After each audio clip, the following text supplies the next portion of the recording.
মঞ্চে উপবিষ্ট আছে চণ্ডীগড় উন্নয়ন প্রধান মাননীয় মাসুমা বিবি মহাশয়া, উপপ্রধান মাধব দেবনাথ, আছে আমাদের সঞ্চালক মুর্শিয়ার দা, আর দলনেতা রয়েছে 14 নগরের সদস্য তথা আমাদের নাজমুল ভাই, অঞ্চল কমিটির সকল সদস্য আছেন, ভাই সাকিব আহমেদ সভাপতি উপস্থিত আছেন, আমাদের চণ্ডীগড় মহকুমার সহ সভাপতি আছে আমাদের রহমান ভাই,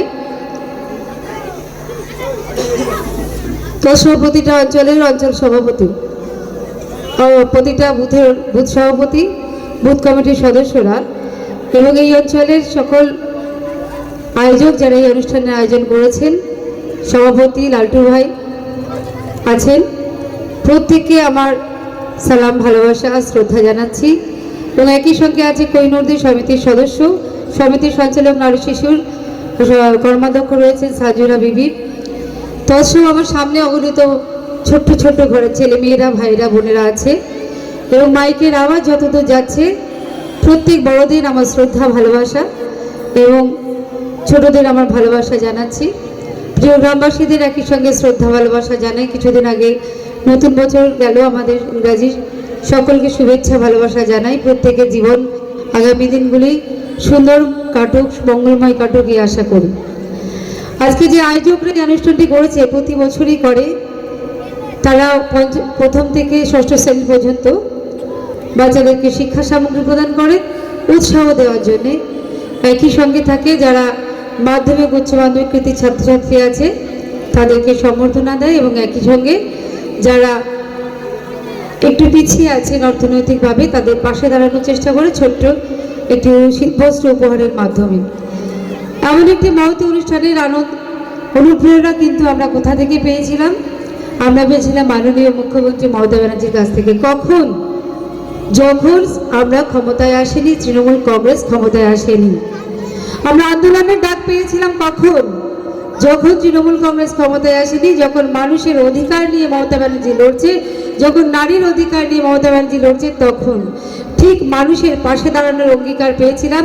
যখন সারা খিদিরপুর জুড়ে সেই সময় দাঙ্গার হাত দিয়েছিল বিজেপি, অথচ আমাদের মাননীয় মুখ্যমন্ত্রী মমতা ব্যানার্জি মাদার ট্রেজা যাতে কোথাও দাঙ্গায় কোনো ভাই বোনেদের ক্ষতি না হয় তার জন্য এক প্রান্ত থেকে আর প্রান্ত দৌড়ে বেড়েছিল সারা কলকাতা জুড়ে। তখন থেকে তো মানুষের পাশে দাঁড়ানোর যে অনুপ্রেরণা, মানুষের পাশে দাঁড়ানোর যে অঙ্গীকার, সেটা আমাদের মাননীয় মুখ্যমন্ত্রী শিখিয়েছে এবং সেই লড়াই আন্দোলন মানুষের পাশে সহযোগিতা করার মাধ্যমে 2011 সালে আপনাদের সকলের আশীর্বাদ নিয়ে, সকলের আশীর্বাদকে পাথেয় করে মমতা ব্যানার্জি ক্ষমতায় এসেছিল এবং আপনাদের সকলকে তার জন্য যে অঙ্গীকার সে করেছিল সেই অঙ্গীকার অক্ষরে অক্ষরে চিরকাল পালন করে চলেছে। আজ 15 বছর পূর্ণ হতে চলল।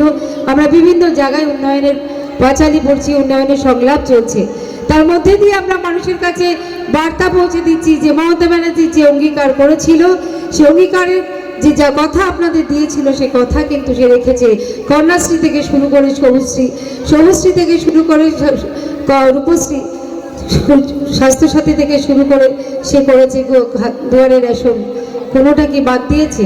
বেঁচে থাকার জন্যে, ভবিষ্যতে এগিয়ে যাওয়ার জন্যে, মানুষকে মানুষের মতো শিক্ষা দেওয়ার জন্যে যা প্রয়োজন। আজকে ছেলে মেয়েদের, ছোটো ছোটো ছেলে মেয়েরা স্কুলে যায়, আমরা দেখেছি একটা টাইমে আজ থেকে 15 বছর 20 বছর পিছিয়ে গেলে বাবা মা বই কিনতে পারতেন না, কিংবা তাদের একটা ব্যাগ ভালো দিতে পারতেন না, পায়ে জুতোটা থাকতো না।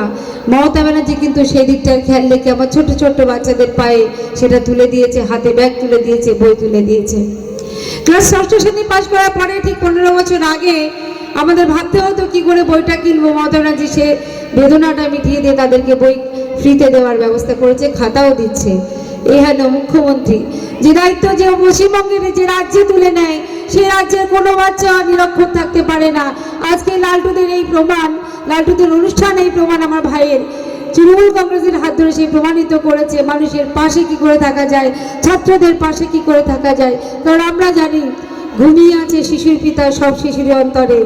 একটা বাচ্চা আজকে যে রয়েছে সে আগামীকাল বড় কোনো সামাজিক সুষ্ঠু নাগরিক তৈরি হবে না, পরিবারের হাত ধরবে, সুষ্ঠু নাগরিক হয়ে পরিবারের হাত ধরবে, সমাজের হাত ধরবে, সমাজকে পথ দেখাবে, মানুষের পাশে দাঁড়াবে।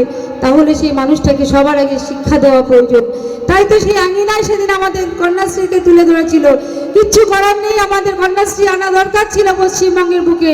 কারণ 18 বছর নিচে যে মেয়েটার বিয়ে হয়ে যাচ্ছে, আর্থিক অভাবে যে মেয়েটাকে পড়াতে পারছে না, আমাদের সামাজিক পরিকাঠামো হয়তো সেরকম দুর্বল ছিল। ভারতবর্ষের পরিকাঠামো, শুধু পশ্চিমবঙ্গের নয়, ভারতবর্ষের পরিকাঠামোটাই এমন ছিল যে নারীদের শিক্ষা দেওয়ার প্রয়োজন নেই, হয়তো কোথাও অন্তরে গ্রথিত হয়ে গেছিল। তারই হাত ধরতে 18 বছর নিচে যাতে মেয়েদের বিয়ে না হয় এবং তারা শিক্ষার আঙিনায় থাকতে পারে, কন্যাশ্রীটা কিন্তু মানুষের কাছে পৌঁছে দিয়েছিল, আমার ঘরের মেয়েদের কাছে পৌঁছে দিয়েছিল, বাবা মায়ের একটু চিন্তার হাল করেছিল, দুশ্চিন্তা মুক্ত করেছিল। এটা তো কোনোদিন ভুল হতে পারে না। তিনি মনে করতেন আমার কন্যা যদি থাকতো, তার শিক্ষার জন্য যে ব্যবস্থাটা আমি করতাম, আজকে আমি সেই ব্যবস্থাটাই করেছি। এবং আগামী দিনগুলিতেও একইভাবে যে কন্যা আজ 8-এ পড়ছে, যে কন্যা 7-এ পড়ছে, যে কন্যা 5-এ পড়ছে, আমি আগামী দিনগুলোতে কন্যাশ্রী দিয়ে যাব, যাতে সেই বাবা মা কষ্ট না পায়, যাতে আমার কন্যাটা ভালো করে পড়াশোনাটা করতে পারে। 18 বছর পর্যন্ত মাধ্যমিক উচ্চ মাধ্যমিক ক্রস করলে শিক্ষার আঙিনায় তার ডিগ্রি হচ্ছে, তার কাছে শিক্ষা পৌঁছাচ্ছে, তার কাছে চেতনা পৌঁছাচ্ছে। এবং আগামী দিনে এই মেয়েটা, এই ঘরের ছেলেটা যে উচ্চ মাধ্যমিক পাস করে উচ্চ শিক্ষায় শিক্ষিত হতে যাবে, তখন তার বাবা মা চিন্তা করবে আমি টাকা কোথায় পাবো। স্টুডেন্ট ক্রেডিট কার্ডের ব্যবস্থা করে দিলেন, বললো তুমি 10 লক্ষ টাকা পর্যন্ত লোন নিয়ে তুমি বিটেক এমবিএ করতে পারো, ইঞ্জিনিয়ারিং পড়তে পারো, ওকালতি পড়তে পারো, তুমি ডাক্তারি পড়তে পারো। মমতা ব্যানার্জি সবসময় মায়ের মতন, দিদির মতন, তোমাদের পরিবারের সদস্যের গার্জিয়ানের মতন তোমাদের মাথার উপর আছে। কেন আছে? কারণ পশ্চিমবঙ্গ যদি সুস্থ সন্তান, সুনাগরিক, সুশিক্ষিত নাগরিক তৈরি করতে পারে, আজকে ব্রেন ড্রেন হবে না। আমরা কিন্তু সেখানে আমাদের পশ্চিমবঙ্গকে স্বনির্ভরতা শিক্ষায় গড়ে তুলতে পারবো। আমরা জানতাম যে ভারতবর্ষের সবসময় পথ দেখিয়েছে পশ্চিমবাংলা, অর্থাৎ এই বাংলা। আগামী দিনে এই বাংলা আবার ভারতবর্ষকে পথ দেখানোর জায়গায় যাবে, সেই জায়গাটাই তৈরি করবে আমাদের এই পশ্চিমবঙ্গ। তাই তো শিক্ষার আঙিনায় তুলে ধরেছে সবাইকে স্টুডেন্ট ক্রেডিট কার্ডের মাধ্যমে। তাহলে স্কুলটা যখন কাছে আনতে পারিনি, সবুজ সাথীটা আমার বাচ্চাদের হাতে তুলে দিয়েছে, যাতে তারা দ্রুত স্কুলে সুন্দরভাবে পৌঁছে যেতে পারে। এই ব্যথাটা যদি কেউ অনুভব করে থাকে, তার নাম মাননীয় মুখ্যমন্ত্রী মমতা ব্যানার্জি। সে তো ভুল করেনি। তার ভুল ধরার জন্য যারা আছে, যারা টার্গেট রয়েছে, যে সকল সিপিএম ভাই রয়েছে, যে সকল অসভ্য প্রজাতির বিজেপি ভাইরা রয়েছে, যারা দলবদ্ধভাবে চেষ্টা করে মমতা ব্যানার্জি তৃণমূলকে সবসময় অপমানিত করার, পিছিয়ে দেওয়ার, তাদের কাছে একটা প্রশ্ন করছি। বিজেপি 2014 সাল থেকে আক্রমণ রাজত্ব করলো ভারতবর্ষের মুখে। একটা উন্নয়নের কথা পশ্চিমবঙ্গে বলে যাক, যে আমি পশ্চিমবঙ্গের মা বোনেদের জন্য, পশ্চিমবাংলার ভাই বোনেদের জন্য, পশ্চিমবাংলার ঘরের সন্তানের জন্য বা ভারতবর্ষের জন্য আমি এই প্রজেক্টটা তৈরি করেছি, যে আপামর জনসাধারণের ঘরে ঢুকে গেছে। একটা প্রজেক্ট বলতে পারবে না। সার্গেট সিপিএম আছে, সঙ্গে আইএসএফ জুটেছে, জানি না কেন। আজ আইএসএফ ভাইদের প্রশ্ন করে, আপনাদের কিছুদিন আগে দেখলাম একই মঞ্চে দুজনেই রয়েছেন, মানে সেই 16 বইয়ের একটা কয়েন ছিল, হেড অ্যান্ড টেল, দুপাশে হেড। তো আইএসএফ আর সিপিএম এর একই মানে পরিচয় ওটাই। তো সেই ক্ষেত্রে দিয়ে বলতে পারি, 34 বছর বাপুনকে একবার জিজ্ঞেস করো না, আমার ঘরের কন্যাদের জন্য, ঘরের সন্তানদের জন্য আমার মা বোনেদের লক্ষ্মীর ভান্ডার যেভাবে সম্মান বাঁচিয়ে দিয়েছে, তাদেরকে যেভাবে তাদের হাতে তুলে দিয়েছে একটু অর্থ, যাতে তারা নিজস্ব খরচা চালাতে পারে। প্রত্যেকে তো একটা হাত খরচা লাগে। একটা বড় দিদি হয়ে যখন তাদের কাছে পৌঁছে দিয়েছে, সেটা তো কোনো ভুল করেনি।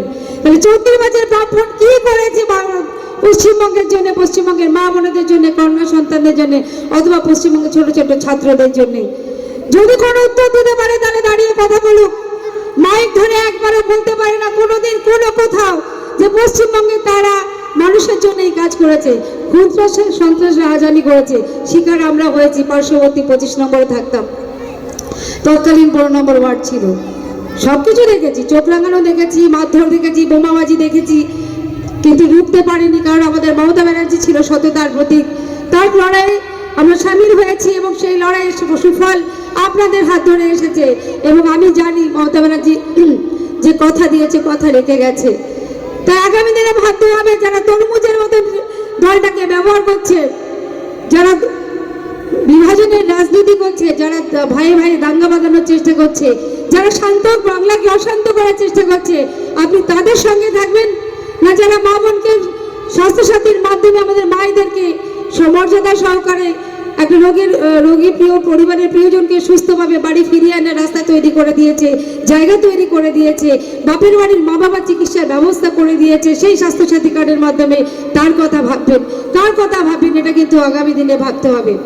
যেমন আমার লালটু ভাইরা, এখানকার তৃণমূল কংগ্রেসের ভাইরা প্রতি বছর ভাবে বাচ্চাদের একটা উৎসাহ প্রদান করি, কোথাও গিয়ে ভাববে আমি যদি নতুন ক্লাসে উঠি, ওখানটা একটা অনুষ্ঠান হলে আমার জন্য একটা পুরস্কার বরাদ্দ আছে, তাহলে আমাকে ভালো করে পড়তে হবে, এই উৎসাহটা তো এখান থেকে পাবে। ছোট্ট একটা পেন, ছোট্ট একটা বই, ছোট্ট একটা খাতা, ছোট্ট একটা ব্যাগ উৎসাহের মাত্রা যে কতটা বাড়িয়ে দেয়, সেই শিশুর সাইকোলজিটা আপনি যদি টেস্ট করে থাকেন তাহলে বুঝতে পারবেন। আমরা ভুলে যাবো না মালালা ইউসুফজাইকে, যিনি বলেছিলেন একটা পেন, একটা খাতা একটা মানুষের জীবন পরিবর্তন করে দিতে পারে। একটা শিশুর হাতে সবার আগে শিক্ষা তুলে দিতে হবে। আমার মাননীয় মুখ্যমন্ত্রী কিন্তু শুধু শিক্ষা তুলে দেয়নি, তার ভবিষ্যৎকে সিকিউর করতে, তার ভবিষ্যৎকে আরো ত্বরান্বিত করতে, এগিয়ে দিতে আমাদের স্টুডেন্ট ক্রেডিট কার্ডটাও হাতে দিয়ে দিয়েছে। আমাদের উচ্চশিক্ষার জন্য কোনো চিন্তা নেই। পার্শ্ববর্তী বিটি কলেজে কিন্তু তৈরি হয়েছে ইউপিএসসি, অর্থাৎ আপনি আইএস আইপিএস তৈরি হতে গেলে আপনাকে ডাব্লিউবিসিএস পরীক্ষায় যদি বসতে হয়, আমার যে ছাত্রছাত্রীরা আছে যারা মাধ্যমিক উচ্চ মাধ্যমিক পাস করেছে, যারা বিএ পাস করেছে, তারা জানে যে চাকরির পরীক্ষায় বসতে গেলে তার একটা প্রিপারেশন নিতে হয়, তার একটা তৈরি করতে হয়। সেই প্রিপারেশন নেওয়ার যে জায়গাটা তৈরি করেছে মাননীয় আমাদের কাকলি ঘোষ দস্তিদার, আমাদের এমপি, তার পড়াশোনা সে জায়গাটা তৈরি করে দিয়েছে। আমার ঘরের ছাত্রছাত্রীরা যখন পাশ করে সেখানে পড়তে যাবে, তৈরি হতে যাবে, পশ্চিমবঙ্গের ভালো ভালো পজিশনে তারা চাকরির জন্য রেডি হতে যাবে, তাদের সেই প্রিপারেশন দেবে আমাদের ওই সংস্থাটি। সিপিএম বুকে হাত দিয়ে বলুক না, বুকে হাত দিয়ে বলুক তারা কন্যাশ্রী করেছিল, কিংবা মাধ্যমিক পাস করার পরে আমার বাচ্চাদের ডাব্লিউবিসিএস পরীক্ষার জন্য যে ফ্রি প্রিপারেশনের ব্যবস্থা বিনামূল্যে সেখানে তৈরি করার ব্যবস্থা করা হবে, সেখানে তাদের শিক্ষা দেওয়া হবে, কম্পিটিটিভ এক্সামের জন্য রেডি করা হবে। কেউ কি ভেবেছিল এরকম করা যায়? কেউ ভাবেনি। কেউ ভেবেছিল বারাসাতের ওই বনমালীপুরে 34 বছরের হসপিটালটাকে মেডিকেল কলেজ তৈরি করা যায়? কেউ ভাবেনি। এখানে এত 1,29,00,000 টাকার একটা ড্রেন 34 বছর পার হয়ে গেল, এখনো কেউ করতে পারলো না। আমাদের মাননীয় মন্ত্রীর হাত ধরে সেই ড্রেনটি তৈরি হচ্ছে। সেটা কি কেউ ভেবেছিল করা যায়? শুধু কি করে ক্ষমতায় টিকে থাকা যায়, চোখ রাঙানি দিয়ে শাসন করে, খুন রাহাজানি করে, সেটাই শিখেছিল। আর পরিবারে পরিবারে সবসময় বিভাজন নীতি করতে সিপিএম একটা নীতি ছিল।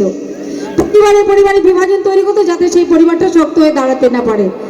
সেই হাল ধরেছিল আমার মাননীয় মুখ্যমন্ত্রী।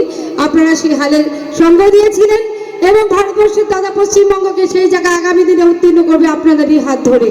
তাই সমস্ত মা বোনদের উদ্দেশ্যে বলি, সমস্ত জনগণের উদ্দেশ্যে বলি, খালি পেটে যেমনি ধর্ম হয় না, শিক্ষা বিনা জীবন কাটে না। শিক্ষা আপনার পেটে থাকলে পৃথিবীর যে কোনো প্রান্তে যান, আপনি ইনকাম করে খেতে পারবেন, আপনি জায়গা তৈরি করতে পারেন, মানুষের মধ্যে সম্মান পাবেন।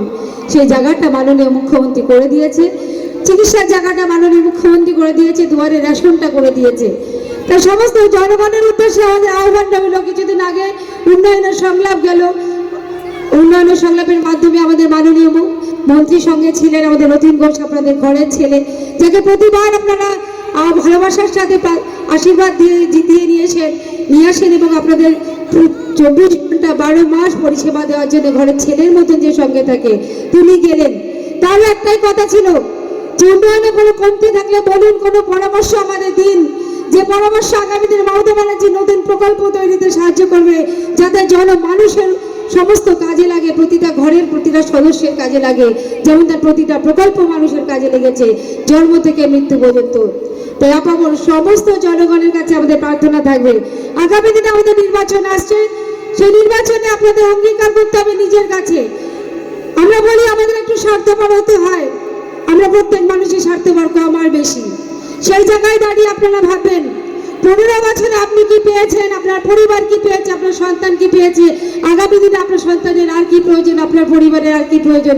এই জিনিসগুলো যদি পেতে হয়, তাহলে এই পরিষেবা যদি পেতে হয়, তাহলে আমাকে কার হাত ধরতে হবে, কার সঙ্গে থাকতে হবে।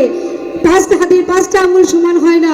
কখনো হয়তো লালটু ভাইয়ের মন খারাপ, রাস্তা দিয়ে যাচ্ছে, আপনার দেখে হাসিনি কিংবা আপনার কথাটা মন দিয়ে শোনেনি, সেই জায়গায় রাগ করবেন না? মমতা ব্যানার্জি যে উন্নয়ন আপনার ঘরে পৌঁছে গেছে, আপনি সেটা ভাববেন। সেটা ভেবে আপনি ভাববেন যে আপনার কি প্রয়োজন, আগামী দিনে কি দরকার, সেই জিনিসগুলো মমতা ব্যানার্জি লক্ষ্মীর ভাণ্ডার থেকে ছাত্রছাত্রী থেকে আপনাদের পাশে দাঁড়িয়েছে কিনা সেগুলো ভেবে আপনার সন্তানদের কথা ভেবে আগামী দিন আমাদের সঙ্গে থাকুন। সকলকে পুনরায় শ্রদ্ধা ভালোবাসা এবং সালাম জানিয়ে আমার বক্তব্য শেষ করছি। জয় হিন্দ, বন্দে মাতরম।